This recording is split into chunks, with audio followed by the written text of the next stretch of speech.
Pousse la porte. Pousse la porte, va voir au-delà. Sois curieux. Sois curieux.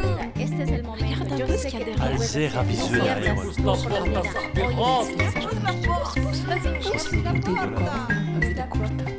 Pousse la porte, Ouvre. Pour la porte, kota que nous tala kuna na suka. Pousse la porte. Il y a une surprise derrière. Ah, il va rien t'arriver.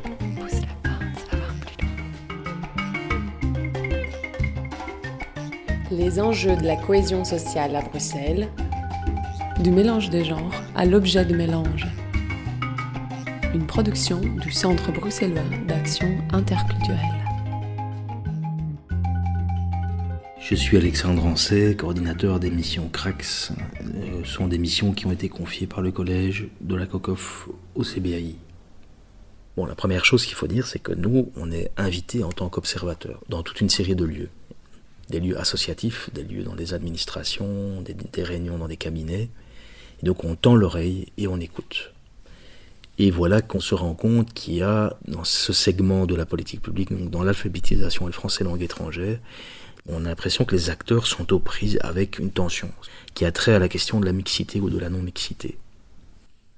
On découvre qu'il y a des associations qui font le choix de mélanger des apprenants avec des apprenantes, qui sont très attachés à ces formes de mixité. Et puis on se rend compte qu'il y a aussi d'autres acteurs de cette politique, de leur point de vue, dans leur association, avec leur public, qui considèrent que non, il ne faut pas mélanger des hommes et des femmes. Il y a un conflit d'évidence, c'est intéressant. Et pour les uns, il y a une évidence du mélange qui s'impose comme une condition nécessaire à l'émancipation. Et puis, étrangement, il y en a d'autres qui considèrent que pour émanciper, il faut surtout ne pas mélanger. On sent qu'il y a une tentative de prise de pouvoir de la mixité sur ce dispositif. En 2009, on arrive au terme du premier quinquennat de la cohésion sociale et on sent qu'il y a, je dirais, une position qui apparaît, qui est respectable, qui est légitime, mais qui dénote une certaine méfiance par rapport aux situations de non-mixité. Et en 2014, on voit un appel à projet très clairement qui va encore plus loin dans le traitement des situations de non-mixité, puisqu'il considère dans cet appel à projet que la mixité est la règle et que les situations de non-mixité sont des exceptions et que, en tant qu'exception, elles doivent se justifier, elles doivent montrer patte blanche. Et donc on a une sorte de norme comme ça qui est énoncée, qui est imposée, qui est celle du mélange. On a pris connaissance des arguments des uns et des autres, et on s'est dit, on va en faire une évaluation, on va en faire un objet d'évaluation. Parce que là, il se passe quelque chose.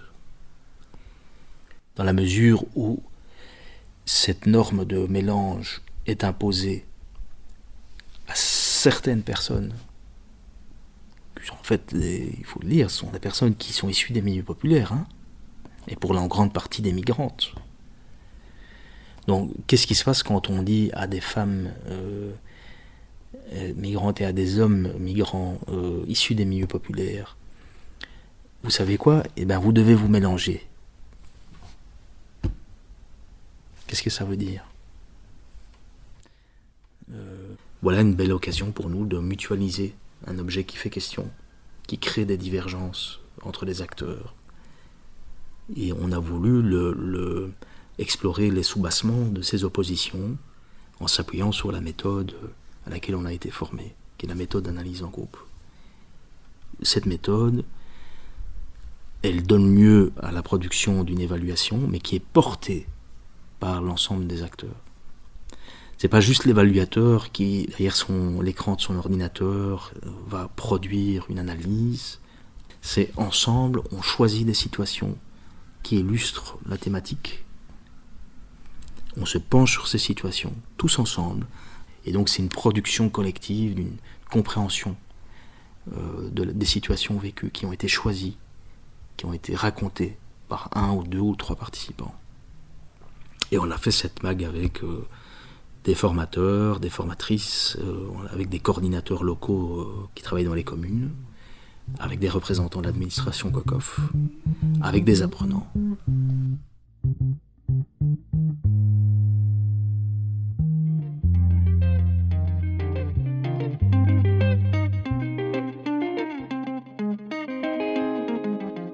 Donc moi c'est Laurie, on est ici pour parler à propos de la MAG qu'on a fait sur la non-mixité.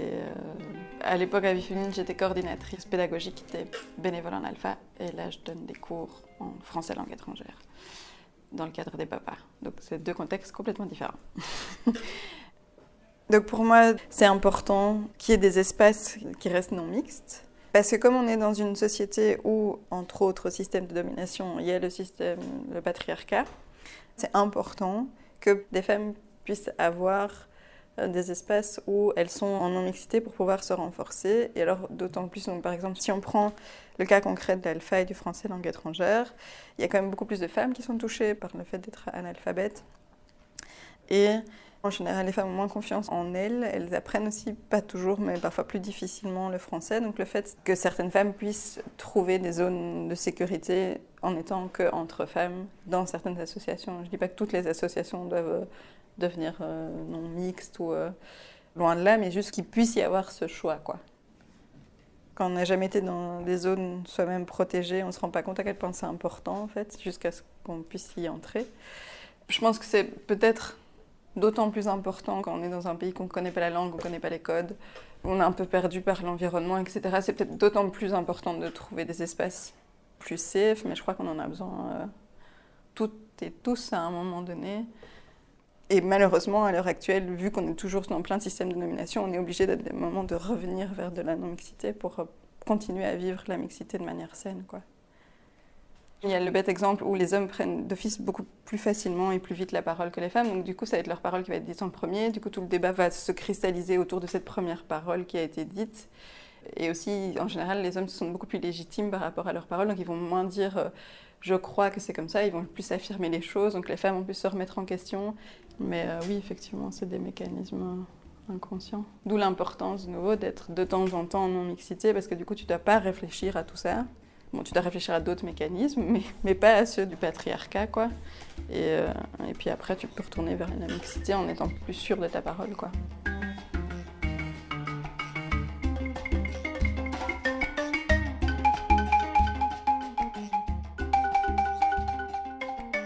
Donc moi c'est Olivier Bonny, je coordonne le programme communal de cohésion sociale à Molenbeek depuis quelques années. Je suis assez d'accord avec le fait qu'il y ait des groupes en non-mixité en cours de français. Parce que ce que j'ai remarqué, c'est qu'il y en a qui le font sur une base idéologique plutôt féministe et d'autres qui le font par la force des choses, c'est-à-dire la réalité des groupes, de la composition dans les groupes dans les quartiers, voire aussi en partie des règles qu'il y a plutôt dans le quartier où la mixité, elle, n'est pas requise et pas bien vue. Une partie des cours de français sont mixtes parce que c'est revendiqué, ça veut dire que si on laissait faire, certains groupes seraient non mixtes, mais de façon volontariste, les formateurs et la position de l'association, c'est de le soutenir, mais alors ça ne pose pas beaucoup de problèmes, et il peut y avoir des groupes pour lesquels c'est vraiment très compliqué. Et comme souvent, c'est des groupes très féminins, quand d'aventure un homme s'y présente, il s'y sent pas très bien, il reste pas. Le problème, c'est quand institutionnellement, on décrète ou on arrête que la norme générale de la société, c'est quand même la mixité, en oubliant qu'il y a des moments où ça ne l'est pas, que du coup ça doit être imposé de façon tranchée à des groupes qui ont une histoire, un cadre différent. Pour moi, un cours de français d'alpha, c'est aussi une trajectoire d'apprentissage aussi réciproque, et donc un apprenant, une apprenante n'est pas la même à la fin d'une année qu'elle était au début. En principe, on l'a aussi amené à se poser des questions et qui parfois peuvent bousculer un peu les gens. Donc, un groupe non mixte a pour objectif de renforcer les compétences des femmes. Et donc, à terme, on vise quand même que les femmes soient le plus possible outillées pour affronter des situations dans lesquelles elles ont du mal à faire valoir leurs paroles, leurs droits, leur vision des choses et leurs projets, voire leurs rêves. Mais bon, c'est clair que notre société, elle est quand même fondamentalement patriarcale. Il y a effectivement dans les méthodologies des formateurs des choses qui sont très orientées linguistiques. C'est pas neutre, d'autant que les rapports de domination ils peuvent se traduire dans la langue aussi. Et donc, à l'intérieur de ces cours, ce sont effectivement des espaces où on peut amener différentes questions. ces questions gagneront en complexité et en richesse d'échanges, de dialogue, de débat, quand les sphères masculines se remettront en question. Alors concrètement, c'est quoi être un homme? Parce que ça, c'est une bête question, mais qui résonne dans le désert. Du coup, plus modestement, il faut aussi permettre des espaces sereins en tant que citoyen, homme. C'est vrai que le machisme, c'est un système de domination masculine sur les femmes, certes, mais aussi sur les autres hommes. Donc il faut aussi la déconstruire et contrecarrer ça, quoi.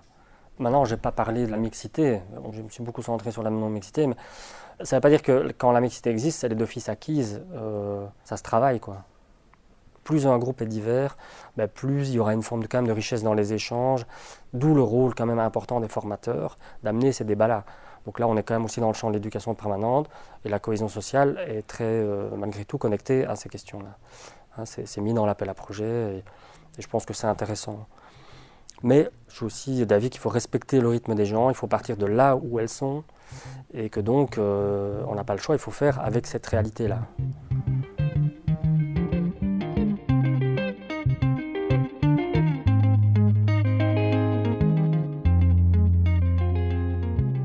Je suis Julia Erteron, coordinatrice de projet à Bruxelles.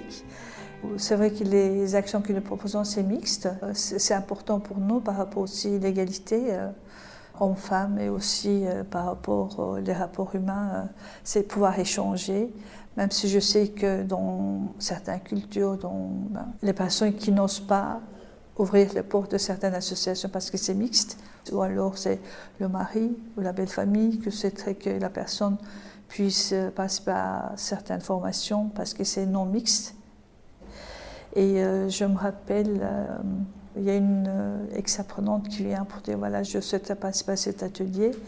Mais quand elle a vu que le groupe était composé essentiellement d'hommes, elle a hésité. Elle est restée 10 minutes, 15 minutes, elle ne savait pas très bien, puis elle a trouvé le moyen de dire qu'elle devait partir.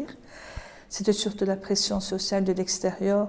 Elle craignait d'avoir des petits soucis avec son mari ou quelqu'un l'aurait vu à l'extérieur avec autant d'hommes. Il faut que les personnes sachent qu'il y a des lieux où c'est mixte et non mixte et qu'ils puissent faire leur choix. Donc, quand j'ai dit non-mixité, moi j'avais l'impression souvent qu'on restait très cloisonné en fait, quand c'était non-mixte. Quand c'est mixte, l'échange est très riche. Dans les lieux où c'est non-mixte, cette ouverture, je ne le sens pas tout à fait. Ça dépend des groupes, mais c'est ces personnes qui ont vécu dans des sociétés qui sont plus fermes, plus autoritaires, où il n'y a pas eu cette ouverture. C'est important de pouvoir passer peut-être par la non-mixité pour arriver à la mixité, je dirais. Voilà. Par rapport donc à la nouvelle exigence dans le cadre du programme Cohésion sociale, la question de mixité, ça ne me posait aucun problème, ça me reconfortait même dans le sens que nous proposions déjà des activités mixtes. Mais de l'autre côté, j'empathie en fait avec les associations quand même qui proposent et qui d'un coup se voient rejetées par cette exigence-là. Et je pense que c'est un point qui peut être revu, effectivement, où si on veut vraiment inspecter, contrôler le travail qui est fait sur le terrain, c'est d'avoir des exigences pédagogiques plus importantes peut-être, mais pas non plus se focaliser sur certains questionnements par rapport à d'autres qu'on voudrait exclure effectivement. Je pense que c'est une exigence qui ne devrait en fait pas se trouver dans le cadre de cohésion sociale.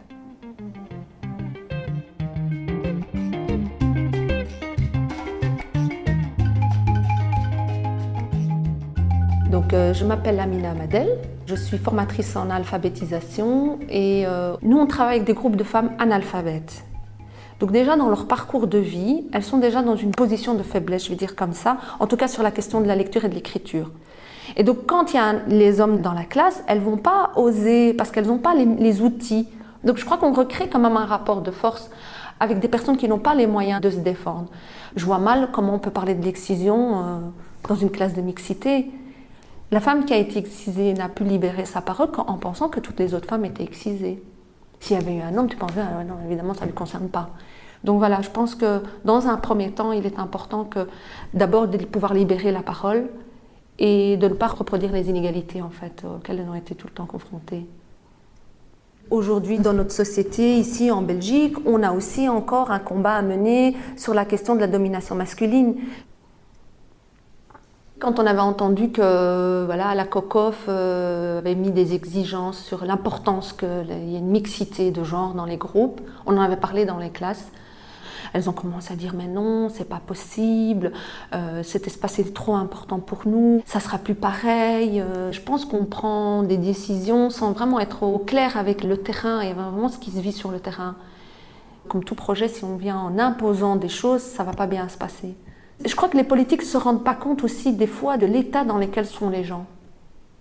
Donc nous, c'est vraiment mieux les préparer pour qu'elles puissent rentrer après en interaction avec l'autre. Et l'autre, ça peut être l'homme, ça peut être la femme plus instruite, c'est pas forcément l'homme. Et on n'a pas un problème avec les hommes, loin de là.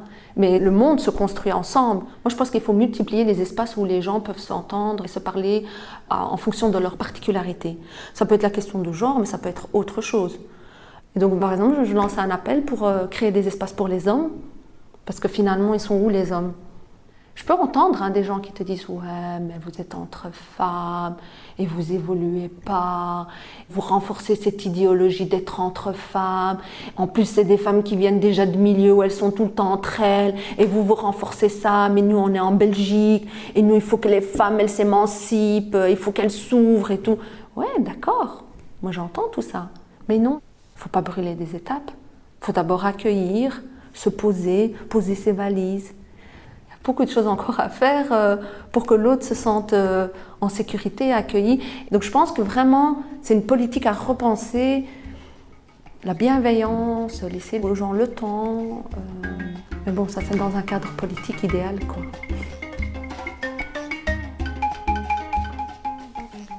Alors le plus difficile, ça a été de souligner la différence de traitement qui était mise en place et assumée par le pouvoir public. C'est-à-dire s'adresser à la COCOF en disant vous avez mis en place un type de traitement pour les situations de mixité et vous avez mis un autre type de traitement pour les situations de non-mixité. Le fait d'avoir posé cette question, c'était difficile. Et aussi d'avoir formulé une hypothèse et d'avoir dit très clairement qu'il y avait un traitement différentiel dans ces deux types de situations. De l'avoir assumé de cette manière dans notre rapport, c'était pas évident. Et je trouve que la COCOF a accepté notre position. Elle a accepté d'être remise en question là-dessus. Il ne s'agit pas du tout de dire qu'il faut arrêter le mélange entre des apprenants. C'est super important pour toute une série de travailleurs de mélanger des apprenants. Ce qui ne va pas, c'est d'empêcher des associations de ne travailler qu'avec des femmes ou de ne travailler qu'avec des hommes. Ça, c'est problématique. Pourquoi ? Et c'est ça que nous, on a questionné. C'est là-dessus que nous avons aussi pris position, nous, CBAI, par rapport à ça. Parce qu'on a ramené toute l'interculturalité aussi. Il s'est passé quelque chose de très intéressant. La discussion qu'on a eue avec le conseiller du ministre était une discussion très intéressante et je trouve qu'il y a eu une qualité d'écoute remarquable. Donc, le ministre a mis en place un projet de réorganisation du décret et le projet de décret a été voté au Parlement le vendredi 30 novembre. Et dans les commentaires des articles, le ministre a clairement réitéré le fait que les situations de non-mixité avaient leur place dans cette politique. Je n'aurais pas la prétention de dire que c'est notre rapport qui a fait bouger les lignes. Hein. Mais en tout cas, il y a sans doute contribué. Le travail qu'on a réalisé a sans doute contribué à faire bouger les lignes de la COCOF sur ces situations de non-mixité. Il y a un élément qu'on est parvenu à bousculer. Et ça, je pense que ça a été une victoire, en effet. Se mettre dans une posture où d'autres, des travailleurs sociaux, des apprenantes, acceptent de te prendre par la main et de t'entraîner dans la complexité de leur monde, de leur situation, de leurs pensées. Tu vois ? Ça, je trouve que quand on parvient à faire ça, on fait du bon boulot. Ça... ça arrive quelquefois.